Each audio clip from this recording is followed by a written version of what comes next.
Police महानिदेशकों महानिरीक्षकों के 3 दिवसीय सम्मेलन का आज अंतिम दिन।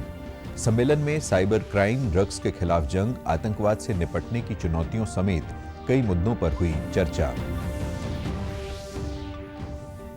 गणतंत्र दिवस समारोह में लगातार दूसरी बार प्रदेश से अंतर्राष्ट्रीय गीता महोत्सव की थीम पर आधारित झांकी का चयन।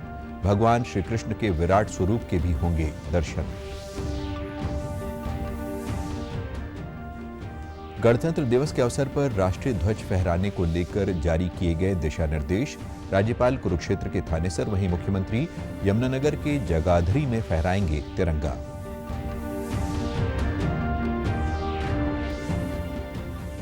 और मुख्यमंत्री ने हरियाणा कौशल रोजगार निगम के कर्मचारियों से ऑडियो कॉन्फ्रेंसिंग के माध्यम से किया संवाद। कहा, सभी कर्मचारी सच्चाई व ईमानदारी से करें अपने कर्तव्यों का निर्वहन।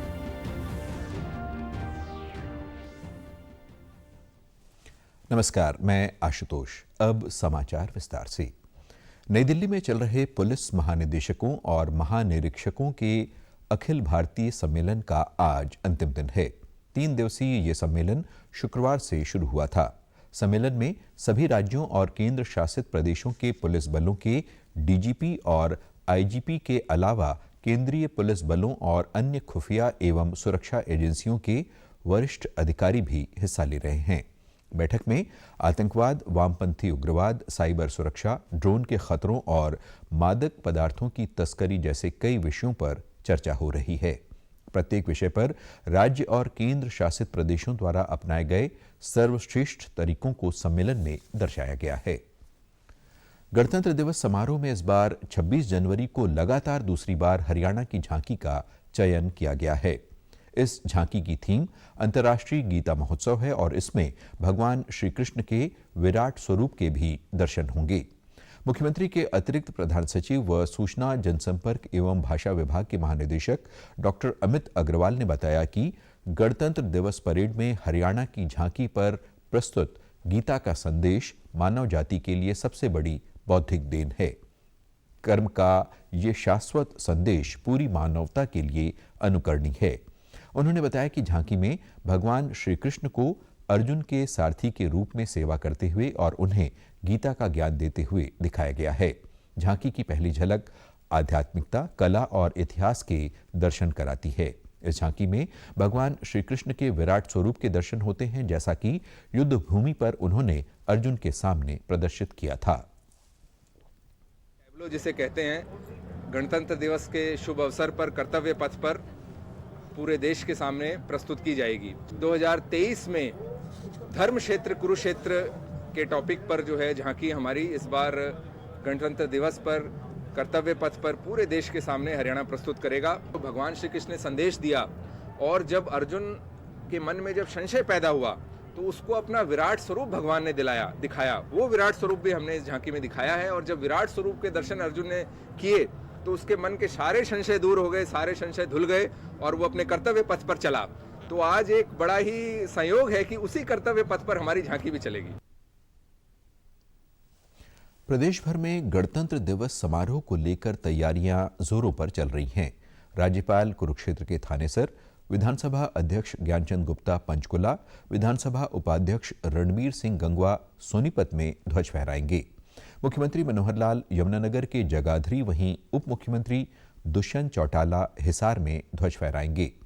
गृह मंत्री अनिल विज अंबाला में, सहकारिता मंत्री बनवारी लाल फरीदाबाद में, कृषि मंत्री जयप्रकाश दलाल गुरुग्राम, शिक्षा मंत्री कंवरपाल गुर्जर करनाल में, परिवहन मंत्री मूलचंद शर्मा नूंह, पंचायत मंत्री देवेंद्र बबली सिरसा, महिला एवं विकास मंत्री कमलेश ढांडा रोहतक में ध्वज फहराएंगी। यमुनानगर में भी गणतंत्र दिवस की तैयारियां जोरों पर है। इस बार जिले में गणतंत्र दिवस के अवसर पर मुख्यमंत्री मनोहर लाल ध्वज फहराएंगे। सुरक्षा के मद्देनजर पुलिस विभाग द्वारा सार्वजनिक स्थलों पर गश्त बढ़ा दी गई है। पुलिस अधीक्षक मोहित हांडा ने बताया कि बस अड्डा, रेलवे स्टेशन और अन्य सार्वजनिक स्थान पर चौकसी बढ़ा दी गई है। उन्होंने बताया कि डाग स्क्वाड के साथ साथ बम निरोधक दस्ता भी जिले के विभिन्न सार्वजनिक स्थलों का निरीक्षण कर रहे हैं। अतिरिक्त उपायुक्त आयुष सिन्हा ने गणतंत्र दिवस परेड की तैयारियों का जायजा लिया और कहा कि समारोह के लिए सभी तैयारियां पूरी कर ली गई हैं। वहाँ पे भी हमारी जो टीम्स हैं वो लगातार चेकिंग कर रही हैं और सभी से इंटरैक्ट कर रही हैं, उनको बता भी रही हैं। और आपके माध्यम से भी मैं ये बताना चाहता हूँ कि अगर कोई भी संदिग्ध वस्तु, कोई संदिग्ध व्यक्ति आपको दिखता है तो तुरंत 112 पे डायल करें और पुलिस वहाँ पे पहुँच के अपनी कार्रवाई करेगी। 26 जनवरी गणतंत्र दिवस के लिए और काफ़ी उत्साह से जो है हमारी प्रैक्टिस की जा रही है और काफ़ी एफर्ट डाला जा रहा है प्रैक्टिस में। इसमें कल्चरल एक्टिविटीज़ भी रहेंगी और इसमें सूर्य नमस्कार भी रहेगा, राष्ट्रीय गान भी रहेगा, साथ में कुछ कोरियोग्राफी भी रहेगी जो नेशनल देशभक्ति के थीम पे है। गणतंत्र दिवस समारोह को लेकर स्थानीय लोगों में खुशी है। उन्होंने कहा कि इस बार हमारे जिले में गणतंत्र दिवस समारोह में मुख्यमंत्री आएंगे, जिसको लेकर हम काफी उत्साहित हैं। सामाजिक तत्व पर रोक लगा, कोई आम पब्लिक की सुरक्षा के लिए बहुत बढ़िया है, चेकिंग कर रहे हैं। मुख्यमंत्री मनोहर लाल ने कल हरियाणा कौशल रोजगार निगम के माध्यम से रखे गए कर्मचारियों से ऑडियो कॉन्फ्रेंसिंग के माध्यम से संवाद किया। इस दौरान मुख्यमंत्री ने सभी कर्मचारियों से सच्चाई व ईमानदारी से अपने कर्तव्यों का निर्वहन करने का आह्वान किया। कर्मचारियों ने मुख्यमंत्री का आभार व्यक्त करते हुए कहा कि उन्हें मेरिट के आधार पर रोजगार मिला है, जिसके लिए वे प्रदेश सरकार का धन्यवाद करते हैं। मुख्यमंत्री ने कहा कि सरकार को काफी समय से अस्थायी कर्मचारियों की ओर से शिकायतें प्राप्त होती थीं कि उन्हें समय पर वेतन नहीं मिलता, न ही ईपीएफ व ईएसआई का लाभ मिलता है। उन्होंने कहा कि धीरे धीरे ठेका प्रथा ठग प्रथा बन गई थी, इसलिए इन सारी शिकायतों के समाधान के लिए सरकार ने ये पोर्टल बनाया है। बल्कि मैं तो ये कहूँगा कि खाली ठेकेदारी प्रथा नहीं है, ये प्रथा एक प्रकार की ठग प्रथा बनी हुई थी कि ठेके पर नौकरी करते हैं, तनख्वाह जो घोषित की जाती है पता नहीं वो मिलती है कि नहीं मिलती है, मिलती है तो हस्ताक्षर करा लिए जाते हैं और बाद में उसके कुछ ना कुछ पैसे को वापस लिया जाता है अथवा कैश में कम पैसे दिए जाते हैं। ना तो कोई ईएसआई का कटने का विषय है, ना ईपीएफ कटता है, भविष्य का भी कोई भरोसा नहीं होता कि कब कौन ठोकर मार दे। मुख्यमंत्री ने कहा कि ये अस्थायी नौकरी है और युवा नियमित भर्तियों के लिए आवेदन अवश्य करें। इन कर्मचारियों को अनुभव का लाभ मिलेगा। हर साल के अनुभव के लिए आधा अंक जुड़ेगा। उन्होंने बताया कि हाल ही में ग्रुप सी के लिए कॉमन पात्रता परीक्षा हो चुकी है और जल्द ही इसके 35,000 पद भरे जाएंगे। इसके बाद ग्रुप डी के लिए भी सीईटी परीक्षा आयोजित की जाएगी।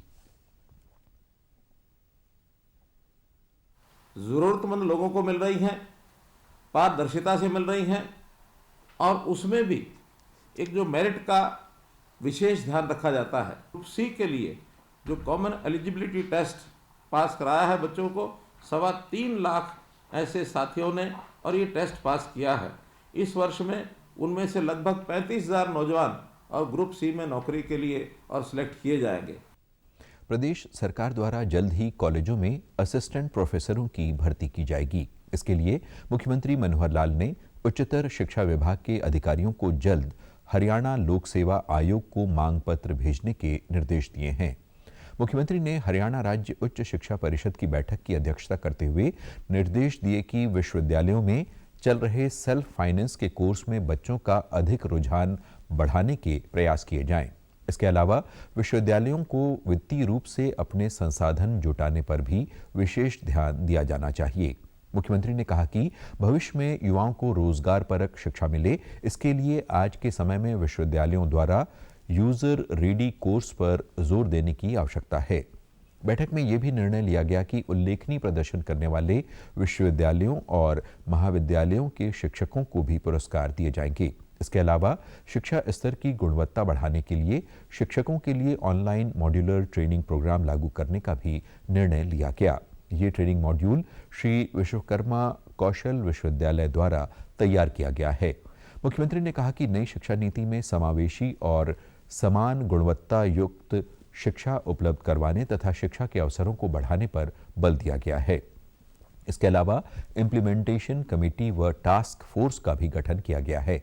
उन्होंने कहा कि नई शिक्षा नीति को 2025 तक प्रदेश में पूर्ण रूप से लागू करने का लक्ष्य रखा गया है। नई दिल्ली स्थित तालकटोरा स्टेडियम में 27 जनवरी को होने जा रही परीक्षा पे चर्चा में चंडीगढ़ से 2 छात्र रितेश और सार्थक सत्र का हिस्सा बनेंगे।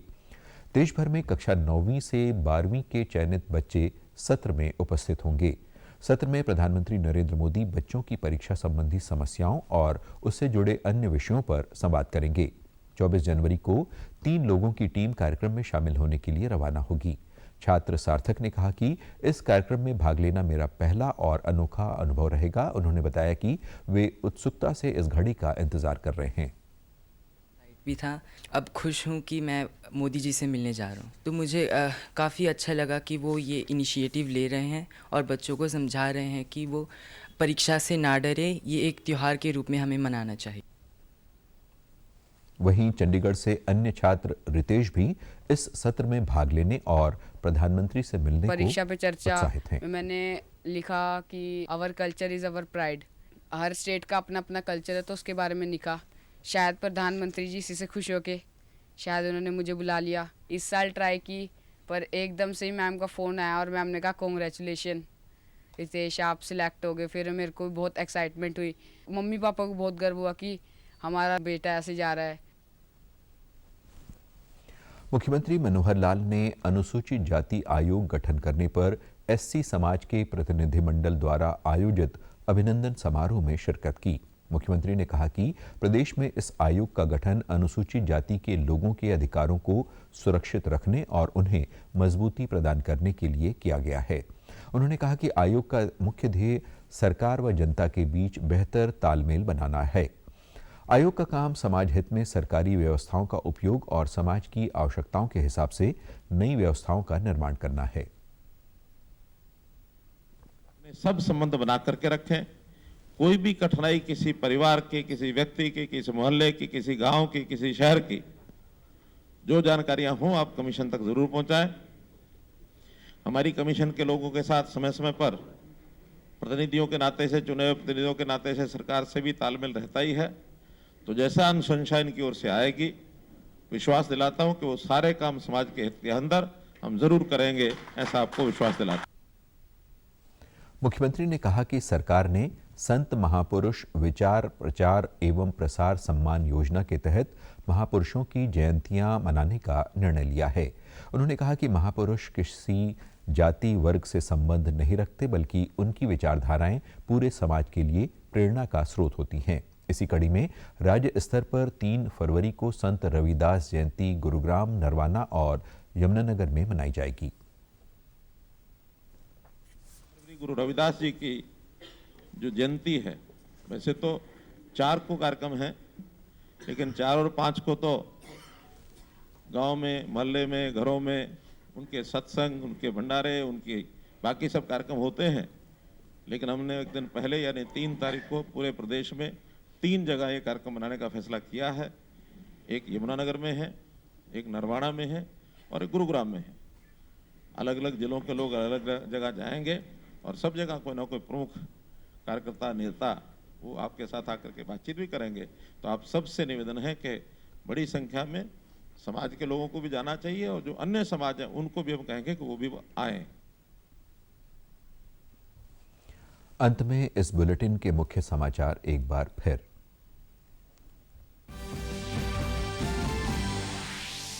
पुलिस महानिदेशकों, महानिरीक्षकों के 3 दिवसीय सम्मेलन का आज अंतिम दिन। सम्मेलन में साइबर क्राइम, ड्रग्स के खिलाफ जंग, आतंकवाद से निपटने की चुनौतियों समेत कई मुद्दों पर हुई चर्चा। गणतंत्र दिवस समारोह में लगातार दूसरी बार प्रदेश से अंतर्राष्ट्रीय गीता महोत्सव की थीम पर आधारित झांकी का चयन। भगवान श्री कृष्ण के विराट स्वरूप के भी होंगे दर्शन।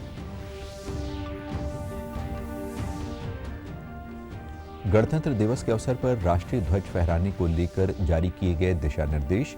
राज्यपाल कुरुक्षेत्र के थानेसर, वहीं मुख्यमंत्री यमुनानगर के जगाधरी में फहराएंगे तिरंगा।